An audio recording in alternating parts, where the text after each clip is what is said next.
Digital తరగతులు వీక్షిస్తున్నటువంటి విద్యార్థులకందరికీ శుభాశీస్సులు. అదేవిధంగా ఉపాధ్యాయులందరికీ కూడా నమస్కారం. ఈరోజు మనము అతి ముఖ్యమైనటువంటి జీవక్రియల గురించి మనము నేర్చుకుందాం. మనకందరికీ తెలుసు, ప్రతి జీవిలో అనేక రకాల జీవక్రియలు జరుగుతూ ఉంటాయి.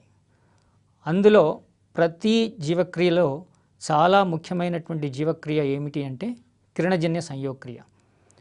ప్రతి జీవికి తన మనుగడ సాధించాలి అంటే ఆహారం అవసరమవుతుంది. మరి ఈ ఆహారం ఎక్కడి నుంచి లభిస్తుంది? మనకు ఆహారము లభించేది మొక్కల నుండి, జంతువుల నుంచి మన ఆహారాన్ని తీసుకుంటాం. తీసుకున్నటువంటి ఆహారం మన శరీరంలోకి వెళ్ళిన తర్వాత అక్కడ ఉష్ణ రూపంలో శక్తి విడుదలవుతుంది. ఆ విడుదలైన శక్తే మన రకరకాల జీవక్రియలు తోడ్పడడానికి సహాయపడుతుంది అన్నమాట. కాబట్టి మన జీవక్రియలు జరగాలి అంటే విధిగా మనం ప్రతిరోజు ఆహారం తీసుకోవాలి. ఆహారం తీసుకోవడం వల్ల మనకు శక్తి విడుదలవుతుంది.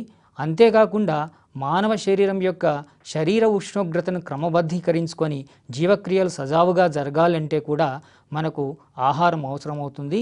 మరి ఈరోజు ఈ ఆహారము ఏ విధంగా తయారవుతుంది, మనకు ఆహారం ఎక్కడి నుంచి లభిస్తుంది, రకరకాల జీవుల్లో ఆహారం తయారు చేసుకునే విధానం ఏమిటి అనే అంశాలన్నీ కూడా ఈరోజు మనము నేర్చుకుందాం.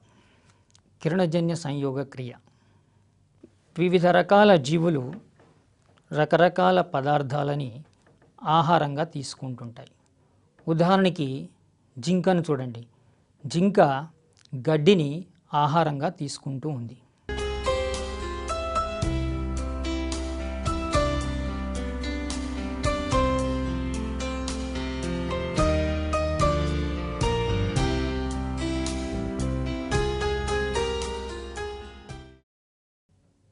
అలాగే కొన్ని పక్షులు చూడండి. ఇక్కడ కొన్ని చిన్న చిన్న గడ్డితో పాటుగా మట్టిలో ఉన్నటువంటి చిన్న చిన్న కీటకాలను కూడా ఆహారంగా తీసుకుంటూ ఉన్నాయి.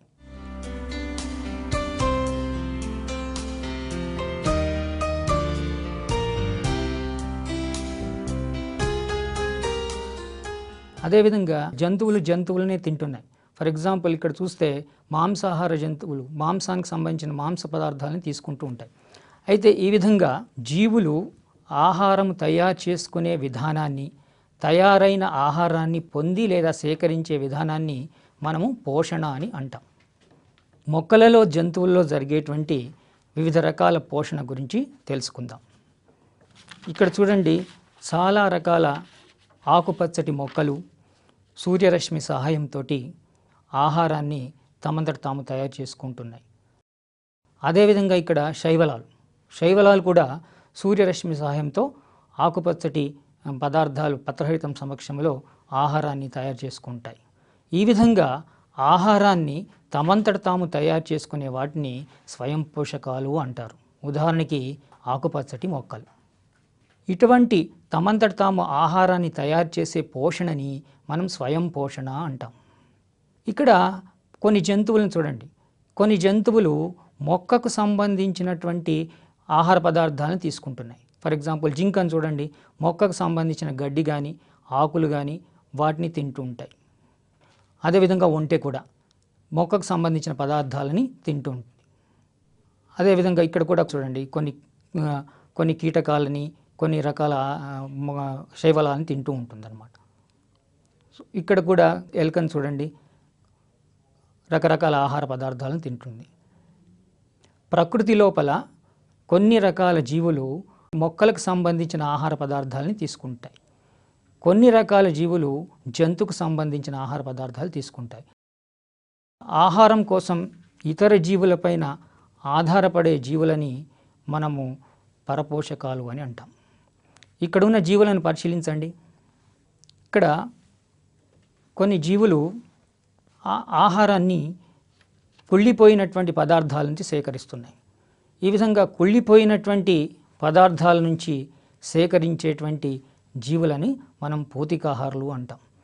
ఫర్ ఎగ్జాంపుల్ ఇక్కడ మనకు మష్రూమ్స్ చూస్తున్నాం, పూతికాహారులు. ఆహార పదార్థాలను కుళ్ళింపజేసి వాటి నుండి ఆహారాన్ని సేకరించే జీవులని పోతికాహారులు అని అంటాం. ఇప్పుడు స్వయం పోషకాలైనటువంటి మొక్కలలో పోషణ ఎలా జరుగుతుందో తెలుసుకుందాం. స్వయం పోషకాలలో పోషణ జరిగేటువంటి విధానాన్ని మనం కిరణజన్య సంయోగక్రియ అంటాం. కిరణజన్య సంయోగక్రియ ఎక్కడ జరుగుతుంది? సర్వసాధారణంగా పత్రహరితము కలిగిన ఆకుపచ్చని మొక్కలలో కిరణజన్య సంయోగక్రియ జరుగుతుంది. మరి కిరణజన్య సంయోగక్రియ జరగడానికి కావలసినటువంటి కారకాలు ఏమిటి? ముఖ్యంగా కిరణజన్య సంయోగక్రియ జరగాలి అంటే కాంతి అవసరం, సూర్యకాంతి అవసరము. తర్వాత కార్బన్ డయాక్సైడ్ అవసరం, నీరు అవసరం. తర్వాత ముఖ్యమైన అంశము పత్రహరితము అవసరం పడుతుంది. ఇక్కడ ఒక వీడియో చూడండి. ఈ కిరణజన్య సంయోగక్రియలో మీరు చూసినట్టయితే వాతావరణంలో ఉన్నటువంటి కార్బన్ డయాక్సైడ్ని మొక్కలు గ్రహించి సూర్యరశ్మి సమక్షము లోపల భూమి లోపల నుంచి నీటిని శోషించి సూర్యరశ్మి సమక్షములో ఆహార పదార్థమైనటువంటి గ్లూకోజ్ని తయారు చేస్తున్నాయి, ఆక్సిజన్ని విడుదల చేస్తున్నాయి. ఇక్కడ ఒక చాలా క్లియర్గా పిక్చర్ చూడండి మీరు. ఇక్కడ సూర్యరశ్మి నుంచి వచ్చేటువంటి సూర్యరశ్మి నుండి కిరణాలు ఆకులో ఉన్నటువంటి పత్రహరితం పైన పడి అక్కడ పత్రహరితము ఏమవుతుంది, శోషించబడుతుంది. అక్కడ కాంతి ఉద్గారం అవుతుంది. కాంతి ఉద్గారం అయింది పత్రరంధ్రాల ద్వారా వాయు వినిమయం జరిగి కార్బన్ డయాక్సైడ్ని గ్రహించి ఆక్సిజన్ విడుదల కిరణజన్య సంయోగక్రియ జరుగుతూ ఉంటుంది. కిరణజన్య సంయోగక్రియ మన కణాల్లో చూసినట్టయితే కణాల్లో ముఖ్యంగా హరితరేణువు అనేటువంటి కణాంగంలో కిరణజన్య సంయోగక్రియ జరుగుతుంది. ఈ హరితరేణువు లోపల ఉన్నటువంటి గ్రానా స్ట్రోమా అనేటువంటి నిర్మాణాలు కాంతి చర్య నిష్కాంతి చర్య జరగడానికి రకరకాల రసాయన చర్యలు ఈ పత్రహరితంలో జరిగి పిండి పదార్థం ఏర్పడుతూ ఉంటుంది. కిరణజన్య సంయోగక్రియ జరిగిన తర్వాత మనకు ఏర్పడేటువంటి అంత్య ఉత్పన్నాల్లో చాలా ముఖ్యమైనటువంటి అంత్య ఉత్పన్నము పిండి పదార్థం, దాన్నే గ్లూకోజ్ అని కూడా అంటాం. తర్వాత అతి ముఖ్యమైన పదార్థం ఆక్సిజన్. ఈ రెండు కిరణజన్య సంయోగక్రియలో అతి ముఖ్యమైన అంత్య పదార్థాలుగా వెలువడతాయి. కిరణజన్య సంయోగక్రియ జరిగే విధానాన్ని మనము సమీకరణము రూపంలో కూడా చూపిస్తాం. కిరణజన్య సంయోగక్రియాల్సినటువంటి కారకాల్లో చూసినట్టయితే కార్బన్ డయాక్సైడ్ ప్లస్ నీరు పైన సూర్యరశ్మి సూర్యకాంతి కింద పత్రహరితము, దీన్నే C6H12O6 దీన్ని గ్లూకోజ్ అంటాం మనం, మరియు నీరు ఆక్సిజన్ ఏర్పడింది. కానీ ఈ సమీకరణాన్ని మీరు ఒకసారి చూసినట్టయితే మనకు ఈ సమీకరణము తుల్యము కాలేదు. ఎందుకంటే క్రియాజన్యాలు సమానంగా ఉండాలి. ఒకసారి అలా చూసినప్పుడు ఇక్కడ ఈ సమీకరణాన్ని తుల్యం చేయబడలేదు. కాబట్టి మనం ఇక్కడ ఈ సమీకరణాన్ని రాసేటప్పుడు తుల్యం చేసి సమీకరణాన్ని రాయాలి. ఇక్కడ చూడండి, కంపల్సరీగా మనకు 6 కార్బన్ డయాక్సైడ్ అణువులు అవసరం పడతాయి. తర్వాత 12 నీటి అణువులు.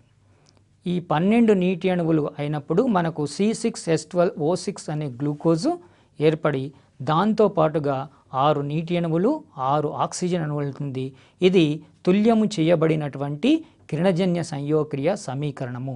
మనం ఎప్పుడు కూడా పరీక్షలో రాసేటప్పుడు తుల్యము చేయబడినటువంటి సమీకరణాన్ని రాయాలి. 1931 సంవత్సరంలో వాన్ నీల్ ప్రతిపాదించినటువంటి కిరణజన్య సంయోగక్రియ సమీకరణాన్ని మనం ప్రామాణికంగా తీసుకొని ప్రస్తుతం అదే సమీకరణాన్ని వాడుతున్నాం.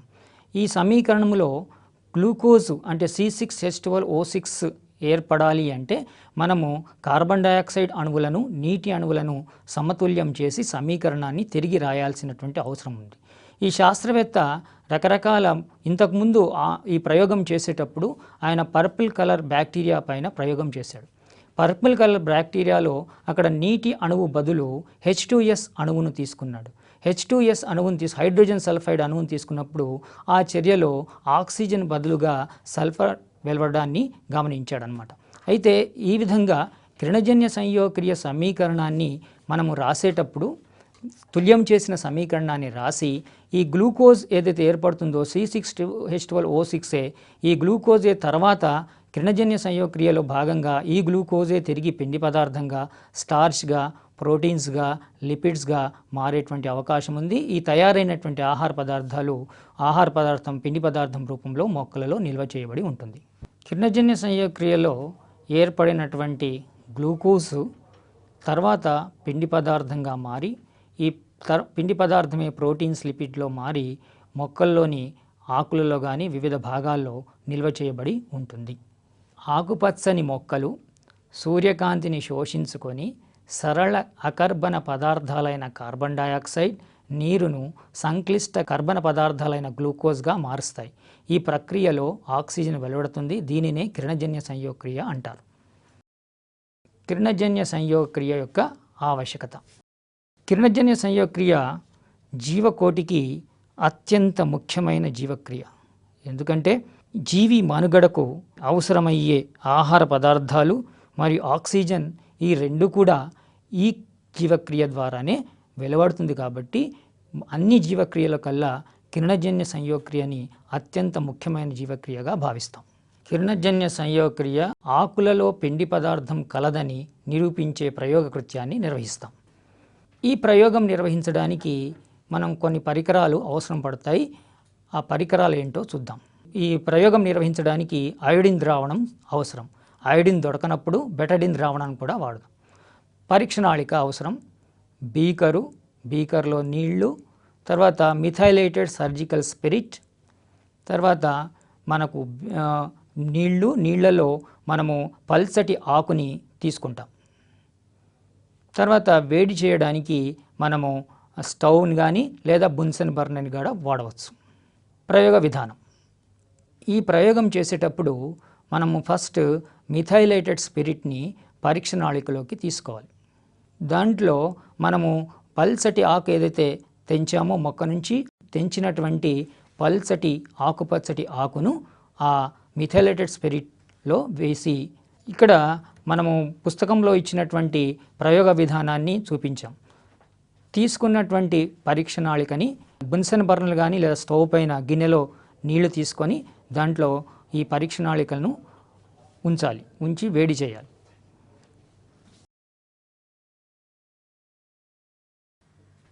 వేడి చేస్తున్నప్పుడు పత్రహరితము స్లోగా కరిగి ఆకు పేలవంగా మారిపోతూ ఉంటుంది. ఇలా పత్రహరితం తొలగించినటువంటి పేలవంగా మారిన ఆకుని శ్రావణం సహాయంతో మెల్లగా పరీక్షణాళిక నుంచి తీయాలి.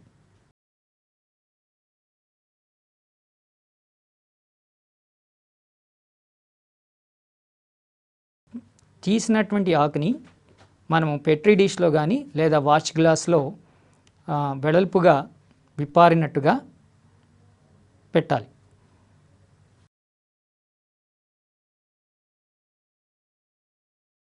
వాచ్ గ్లాస్లో పెట్టిన తర్వాత 2 లేదా 3 చుక్కల డ్రాపర్ సహాయంతో అయోడిన్ ద్రావణాన్ని చుక్కల రూపంలో వేయాలి.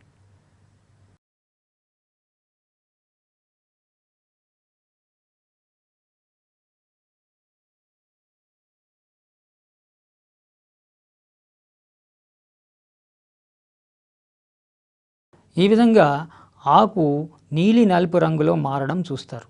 ఈ అయోడిన్ ద్రావణం వేసినప్పుడు ఆకు పిండి పదార్థం యొక్క ఉనికిని తెలియజేస్తుంది. ముఖ్యాంశాలు.